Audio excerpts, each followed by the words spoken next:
Bonjour Mélodie Nadal, bienvenue sur Je suis née 3 fois, osons la guérison. Nous avons bullé avec Mélodie, nous avons raisonné et nous avons fait des petites voitures, nous avons repris confiance en nous. Est-ce que ça peut aller encore plus loin? Est-ce que je peux aller jusqu'à parler de thérapie? Oui, Ok. je dirais que le chant peut être vraiment thérapeutique et libérateur. Alors moi, personnellement, je ne suis pas musicothérapeute, mais je m'y intéresse beaucoup quand même. Mais il y a des musicothérapeutes qui font beaucoup de bien aux patients. Et je prendrai l'exemple d'une chanteuse de jazz qui s'appelle Mélodie Gardot, qui a à l'époque eu un accident de voiture et qui témoigne d'avoir été sauvée grâce à la musique quelque part. Donc elle a vraiment pu se rétablir petit à petit grâce à la musique. Parce que je pense qu'on sait qu'en médecine, quand on est malade en général, notre psychologie est très importante, il me semble.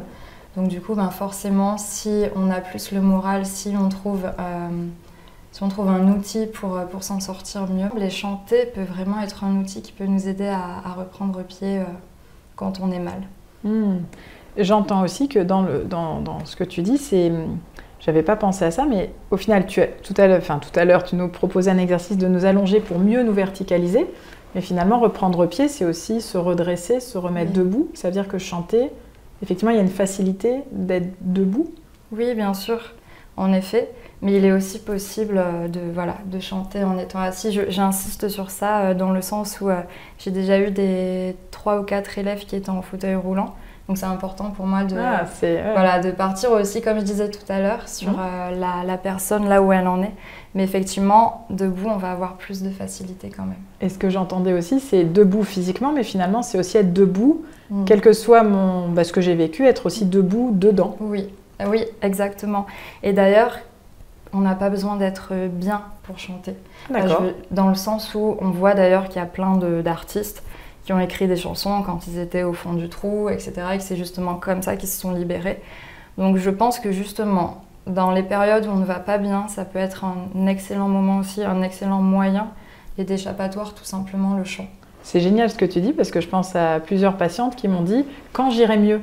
Oui, on attend d'aller mieux, mais en fait, moi je ne conseillerais pas d'attendre d'aller mieux. Au contraire, je pense que quand on est dans une période difficile, il peut ressortir des choses aussi magnifiques dans notre façon de chanter ou d'écrire si on est compositeur. Carrément.